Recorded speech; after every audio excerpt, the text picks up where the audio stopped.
Hello dear student, कैसे हैं आप सब। होप आप पढ़ाई कर रहे होंगे। तो कल हमने कहाँ तक पढ़ लिया था।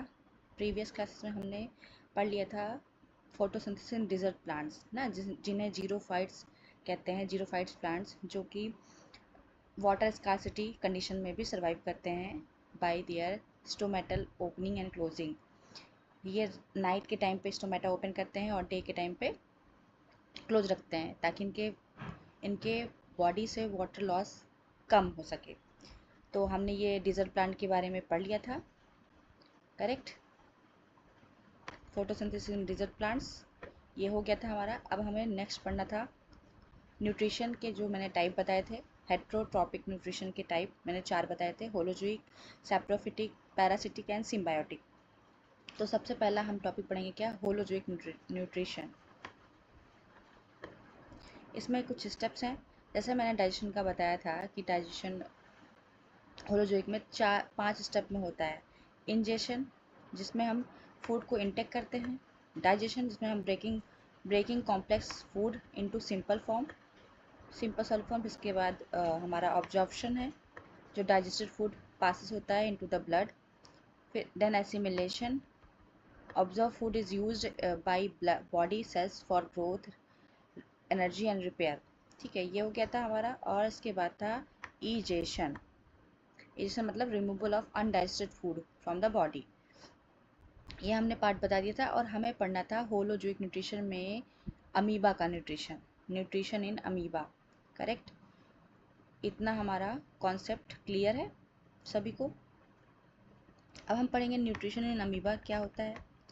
तो फर्स्टली न्यूट अब अमीबा जानते होंगे, एक प्रोटोजोआ है। प्रोटोजोआ फैमिली से बिलोंग करता है, फाइलम से। और ये इसका शेप इरेगुलर होता है। ये यूनिसेल्ड ऑर्गेनिज्म है। यूनिसेल्ड ऑर्गेनिज्म रहता है, बट यूकैरियोटिक ऑर्गेनिज्म। यूनिसेल मतलब सिंगल बॉडी, इसकी बॉडी जो है सिंगल सेल से बनी होगी। बट ये यूकैरियोटिक है, मतलब इसमें सारी चीज़ें होंगी जो एक यूकैरियोटिक सेल्स में पाई जाती हैं। उनमें सब कुछ, लाइक सेल ऑर्गेनेल हो गया, न्यूक्लियस वेल डेवलप हो गया। तो अमीबा एक सिंगल सेल ऑर्गेनिज्म है और यूकैरियोटिक ऑर्गेनिज्म है। ठीक है, इसका न्यूट्रिशन हम पढ़ेंगे। एग्जैक्ट हमारे जैसा न्यूट्रिशन होता है। ये भी सॉलिड फूड को इंटेक करता है, उसके बाद उसको बॉडी के अंदर ही डाइजेस्ट करता है और वेस्ट को रिमूव ऑफ कर देता है बॉडी से। ठीक है, तो पहले हम इसका स्टेप में पहला पॉइंट क्या है देखिए। पहला पॉइंट में से इसमें लिखा है स्यूडोपोडियल। देखिए, pseudopodial extension of cell membrane capture food. अब क्योंकि इसकी बॉडी इरेगुलर शेप की होती है, तो ये अपने बॉडी के जो स्यूडोपोडिया होता है, जो प्लाज्मा मेम्ब्रेन का एक्सटेंशन होता है। ठीक है, इसकी बॉडी जो है इरेगुलर शेप की होती है। और इस देखो, सेल एक यूनिवर्सल मेम्ब्रेन क्या होती है हमारी, प्लाज्मा मेम्ब्रेन। ठीक है, तो प्लाज्मा मेम्ब्रेन हर एक सेल पे पाई जाएगी, जो भी, चाहे वो यूनिसेल ऑर्गेनिज्म हो चाहे वो मल्टी सेल ऑर्गेनिज्म हो। उनके सेल्स में आउटर मेम्ब्रेन क्या होती है, प्लाज्मा मेम्ब्रेन। ठीक है, इसको सेल मेम्ब्रेन भी कहते हैं, यहाँ पे सेल मेम्ब्रेन लिखा हुआ है। तो सूडोपोडिया वही एक्सटेंशन होता है, इसकी बॉडी, इसके सेल मेम्ब्रेन का एक्सटेंशन मतलब फैला हुआ पार्ट, जो कि कैप्चर करता है क्या, फूड को। और यही सूडोपोडिया उसको लोकोमोशन में भी हेल्प करता है। तो ये हो गया हमारा अमीबा का pseudopodial extension of cell membrane capture foods take takes takes in takes in food to form a food vacuole. अब उसने फूड को टेक कर लिया और क्या बनाएगा, फूड वैक्यूल्स बनाएगा, और उसी फूड वैक्यूल्स में उसे स्टोर करेगा। Digestion of food occurs in the food vacuole, और डाइजेशन जो है फूड वैक्यूल में हो जाएगा। Then diffusion of simple substances into cytoplasm. अब जो उसने फूड को डाइजेस्ट किया फूड वैक्यूल में, उसे सिंपल सब्सटेंस में साइटोप्लाज्म में भेज देगा अपने। ठीक, डिफ्यूज हो जाएगा। Undigested food moves to surface of cell and thrown out. और जो अनडाइजेस्टेड फूड होगा वो उसके बॉडी सरफेस के पास जाएगा और वो बॉडी पार्ट से बाहर निकल जाएगा, यानी सेल मेम्ब्रेन से बाहर निकल जाएगा। तो इस तरीके से वो सूडोपोडिया के हेल्प से, अपने स्यूडोपोडिया के हेल्प से जो है फूड को कैप्चर करता है, फिर उसे फूड वैक्यूल में एंटर कराता है और फूड वैक्यूल में डाइजेशन स्टार्ट होता है। जब डाइजेशन हो जाता है तो जो सिंपल सब्सटेंस बनता है फूड के डाइजेशन के बाद, वो साइटोप्लाज्म में अपने भेज देता है। ठीक है, अब और जो अनडाइजेस्टेड फूड होते हैं वो बॉडी सरफेस के थ्रू रिमूव आउट हो जाते हैं। इस तरीके से जो है अमीबा क्या करता है, अपना डाइजेशन परफॉर्म करता है। अब हम बात करेंगे holozoic nutrition in human beings. हमारे में कैसे न्यूट्रिशन होता है होलोजोइक टाइप का। लाइक देखिए, holozoic nutrition in human beings. Alimentary canal, सबसे पहले हम इसमें पार्ट्स की बात कर लेते हैं, क्या क्या इन्वॉल्व होता है हमारे। तो एलिमेंट्री कैनाल जहाँ से माउथ टू एनएस, ठीक है, एलिमेंट्री कैनाल हमारा माउथ से लेके एनएस तक होगा। माउथ, फिर बक्कल कैविटी, फिर ईसोफेगस, फिर stomach, then small intestine, then large intestine and rectum and anus. ठीक है, ये हमारा क्या हो गया, डाइजेस्टिव सिस्टम के पार्ट्स। हमने माउथ में इंटेक किया फूड को, इंजेशन किया, उसके बाद बक्कल कैविटी में गया, बक्कल कैविटी में वहाँ पे सलाइवा मिला फूड से, ठीक। और हमारे बक्कल कैविटी में ही हमारा जो है फूड का डाइजेशन स्टार्ट हो जाता है, यानी सबसे पहले हमारा कार्बोहाइड्रेट डाइजेशन स्टार्ट हो जाता है माउथ से ही। फिर ईसोफेगस जो कि फूड पाइप है, उसके थ्रू स्टमक में जाएगा। स्टमक में भी कुछ डाइजेस्टिव जूसेस होंगे, ठीक, लाइक एचसीएल होता है, पेप्सिन होता है जो कि प्रोटीन को तोड़ता है। इसके बाद स्मॉल इंटेस्टाइन में जाएगा, फिर लार्ज स्मॉल इंटेस्टाइन में पूरा ऑब्जर्व हो जाता है, पूरी जितना भी न्यूट्रिशन होता है। फिर लार्ज इंटेस्टाइन में ऑब्जर्व फूड को यूज़ कर लिया जाता है, और रेक्टम के थ्रू एनएस के रेक्टम से फिर एनएस के थ्रू बाहर जो भी अनवेस्ट होगा, जो कि वेस्ट होगा, वो बाहर निकाल दिया जाता है। अब इसमें ये तो पार्ट्स हो गए कौन कौन से जो कि इन्वॉल्व होते हैं हमारा किसमें, होलोजिक न्यूट्रिशन में, ह्यूमंस में, ठीक है। अब देखिए एसोसिएटेड ग्लैंड्स, कौन कौन सी ग्लैंड्स होती हैं जो हमारे डाइजेशन में हेल्प करती हैं।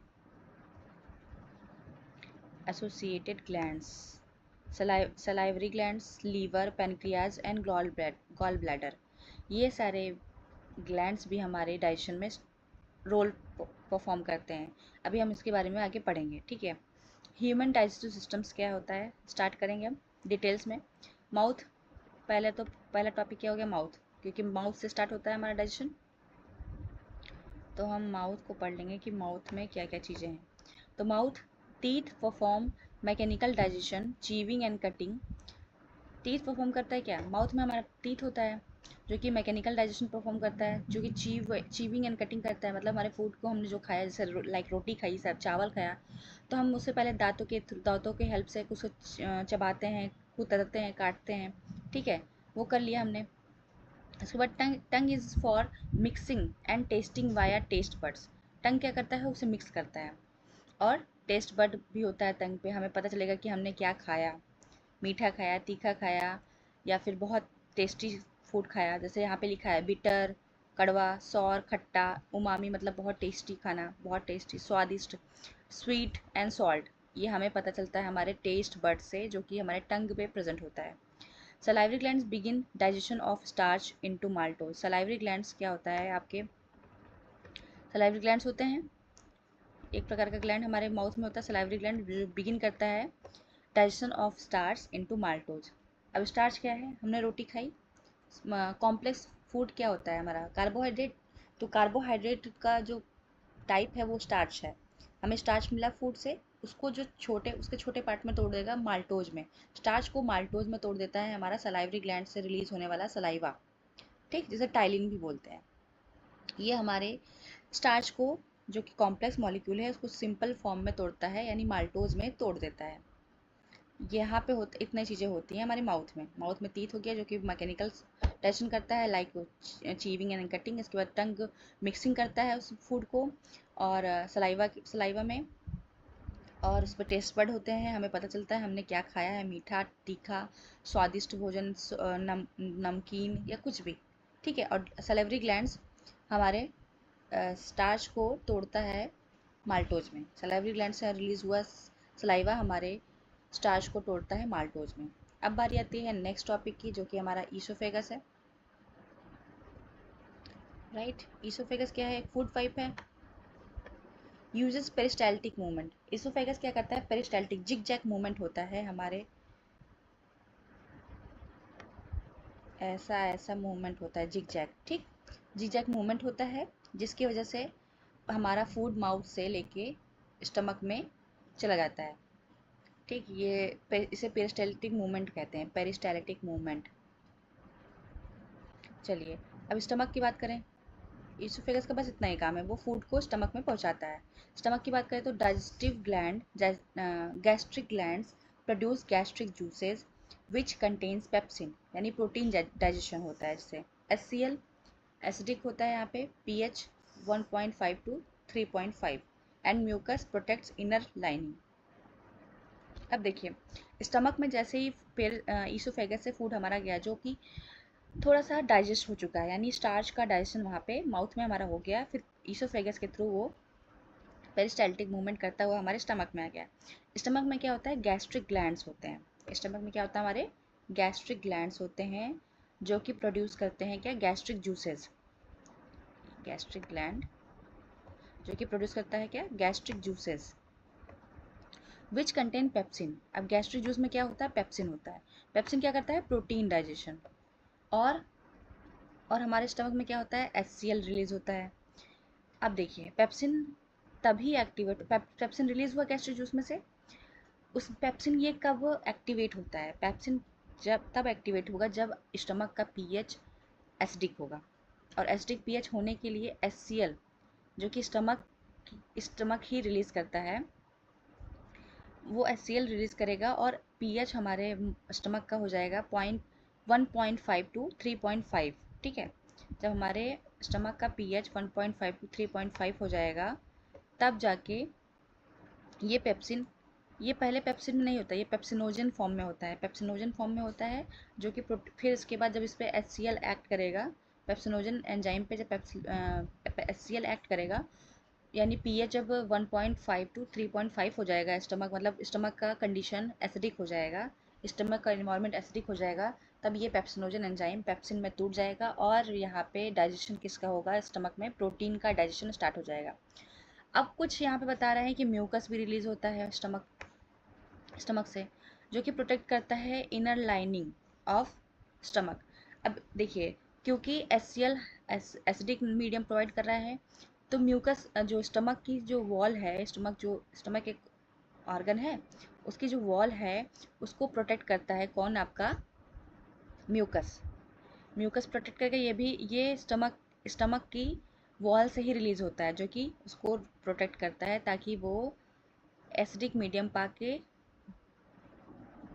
हार्म ना करे, स्टमक की वॉल हार्म ना हो जाए, डिस्ट्रॉय ना हो जाए, उसके लिए म्यूकस रिलीज होता है। तो इस प्रकार से स्टमक में गैस्ट्रिक ग्लैंड होते हैं जो कि गैस्ट्रिक जूसेस सिक्रेट करते हैं, जिसमें पेप्सिनोजन एंजाइम होता है, रिलीज करता है। पेप्सिनोजन एंजाइम तब एक्टिवेट होता है जब HCl उस पर एक्ट करता है, जब pH जो है स्टमक का 1.5 to 3.5 हो जाता है, तब ये पेप्सिन में टूट के प्रोटीन का डाइजेशन करता है। और म्यूकस क्या करता है, म्यूकस जो ये एसिडिक मीडियम है उससे स्टमक की वॉल डिस्ट्रॉय ना हो जाए, डैमेज ना हो जाए, उसको प्रोटेक्ट करता है। इतना समझ में आया स्टमक के बारे में। अब आती है हमारी स्मॉल इंटेस्टाइन की। इसमें 3 पार्ट होते हैं, लाइक कौन सा, ड्यूडेनम, जेजुनम और इलियम।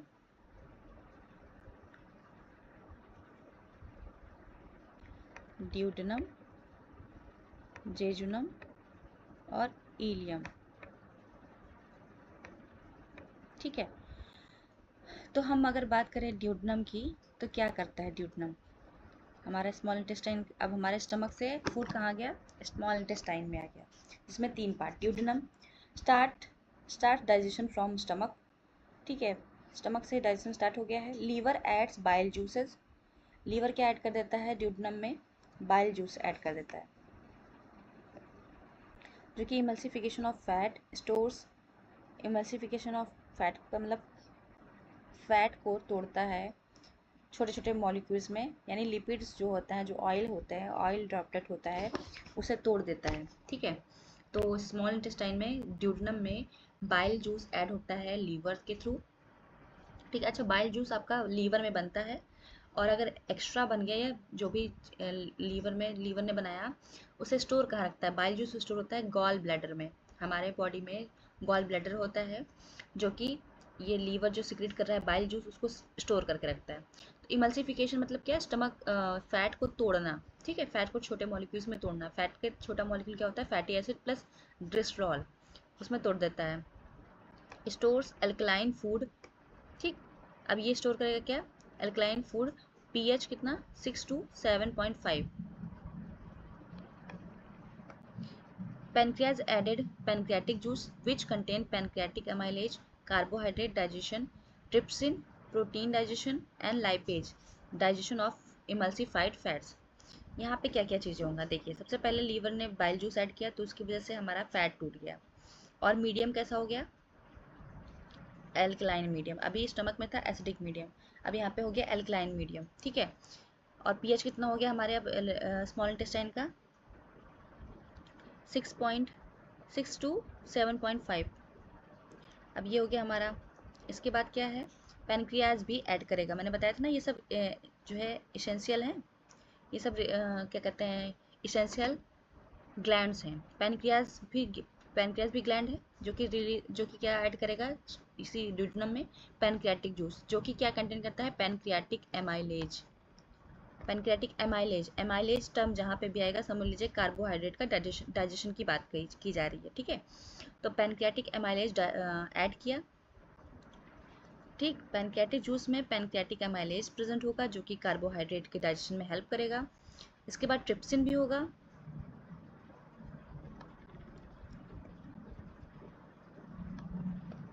हमारा ट्रिप्सिन है जो कि प्रोटीन डाइजेशन कर रहा है, और लाइपेज जो कि डाइजेशन ऑफ इमल्सिफाइड फैट।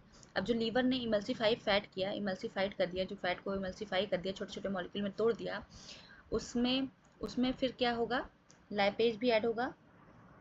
और लाइपेज क्या करेगा,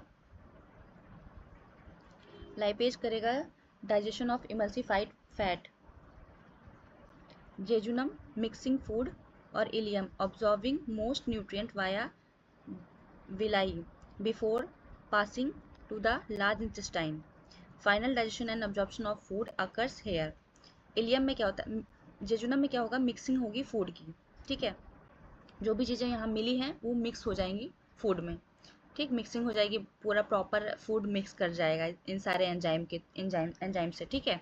इलियम में क्या होगा, absorbing most nutrient, ilium absorb करेगा, मोस्ट न्यूट्रिएंट को ऑब्जॉर्व कर लेगा वाया विलाई। अब इलियम में क्या होता है, विलाइज होती हैं, वेट बताती हूँ। ये आपकी स्मॉल इंटेस्टाइन की लाइनिंग है, इसमें विलाइज होती हैं, ऐसी ऐसी विलाई होंगी, ठीक है। ये विलाइज होती हैं जो कि हेल्प करती हैं क्या, absorbing most nutrient via villi. अब जितने भी न्यूट्रिएंट हैं आपको जो फूड से मिला है, जो आपके बॉडी के लिए, आपकी ग्रोथ के लिए, आपको एनर्जी प्रोवाइड करने के लिए नेसेसरी है, वो आपके आपके लार्ज इंटेस्टाइन में कर दी जाएंगी, ठीक है। विलाई के थ्रू ऑब्जर्व कर ली जाएंगी और passing to the large intestine. Final digestion and absorption of food occurs here. और फाइनल जो डाइजेशन होता है फूड का और ऑब्जॉर्प्शन होता है फूड का, वो कहाँ पे होता है, इलियम में हो जाता है। लार्ज इंटेस्टाइन में क्या होता है, आप देखिए, ये हो गया आपके किसके बारे में, स्मॉल इंटेस्टाइन के बारे में। लार्ज इंटेस्टाइन में क्या होता है, only absorption of water, electrolytes and vitamins from indigestible food matter. Only observation किसका होता है, वाटर का, इलेक्ट्रोलाइट मतलब लाइक आपका सोडियम, कैल्शियम, ये एलिमेंट्स, ठीक है, इलेक्ट्रोलाइट्स का एंड विटामिन्स का, फ्रॉम इनडाइजेस्टेबल फूड मैटर्स, इन जो इनडाइजेस्टेबल फूड हैं उनसे ये ऑब्जर्व कर लिए जाएंगे, ठीक। नो डाइजेशन नहीं होता है लार्ज इंटेस्टाइन में। Note small intestine of herbivores is longer than carnivores due to the plant-based diet rich in cellulose। अब यहाँ पे लिखा है लार्ज इंटेस्टाइन में केवल क्या होगा, ऑब्जॉर्प्शन होगा वाटर का, इलेक्ट्रोलाइट का और कुछ विटामिन का, डाइजेशन हो जाएगा, ऑब्जॉर्प्शन हो जाएगा।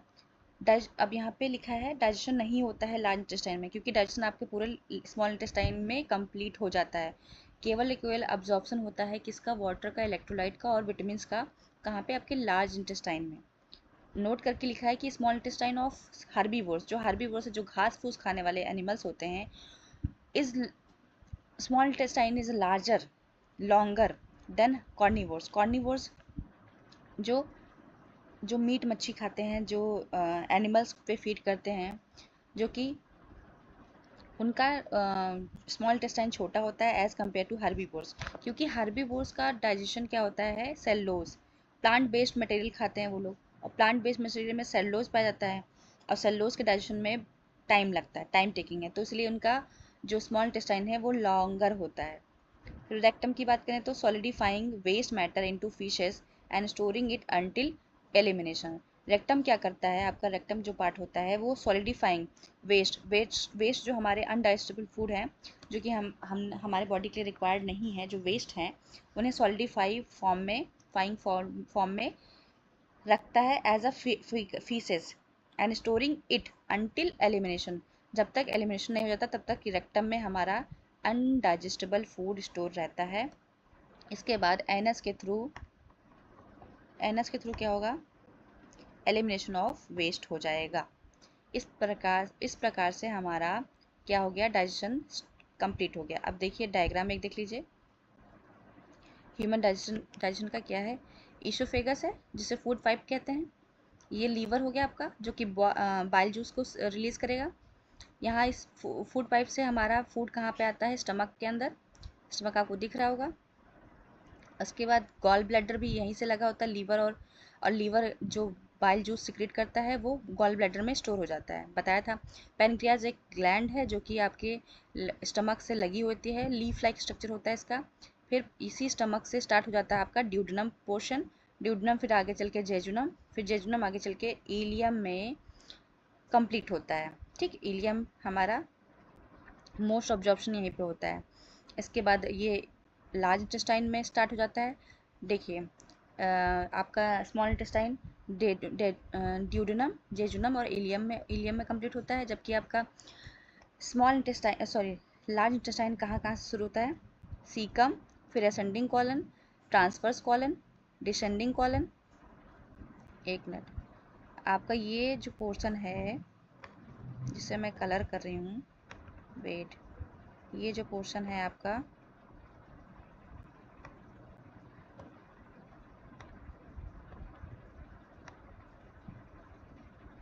यहाँ से लेके यहाँ तक, ये जो पोर्शन दिख रहा है आपको, ये क्या है, लार्ज इंटेस्टाइन का पार्ट। इसमें क्या कौन कौन से पार्ट होते हैं, तो सीकम होता है,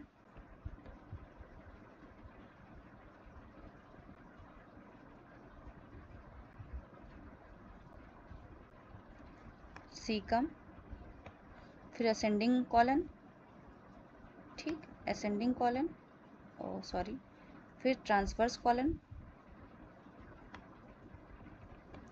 फिर डिसेंडिंग कॉलन, फिर sigmoidal colon, then rectum and then anus. ये इसके पार्ट हैं, किसके, लार्ज इंटेस्टाइन के। हाँ, अब ये यहाँ पे आपको इलियोसीकल वॉल्व दिख रहा होगा। इलियम जहाँ पे एंड होता है उसे कहते हैं इलियोसीकल वॉल्व, ठीक है। ये हो गया आपके ह्यूमन डाइजेशन का डायग्राम, भी आप बना लीजिएगा आप नोट्स में। इस प्रकार से आपका डाइजेशन कंप्लीट होता है इन सारे ऑर्गन्स को कम लेकर, ठीक है। Oesophagus, liver, stomach, gall bladder, pancreas, फिर स्मॉल इंटेस्टाइन, स्टमक हो गया हमारा। फिर स्टमक फिर ओपन होता है लार्ज स्मॉल इंटेस्टाइन में, स्मॉल इंटेस्टाइन में ड्यूडनम, जेजुनम, इलियम। इसके बाद इलियम जहाँ पे एंड होता है उसको कहते हैं इलियोसिकल वॉल्व, ठीक है।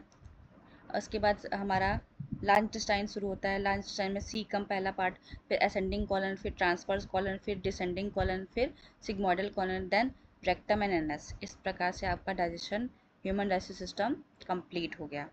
कल के पोर्शन में हम पढ़ेंगे रेस्पिरेशन क्या होता है, ब्रीदिंग क्या होता है, exchange of gases, transportation of gases, cellular respiration क्या होता है। ये सारी चीज़ें हम कल के क्लास में कवर करेंगे। आज के लिए इतना ही। अच्छे से मन लगा के पढ़ाई करिए, और कोई भी डाउट हो तो कमेंट सेक्शन में ज़रूर पूछिए। आज के लिए इतना ही, bye bye, take care, thank you.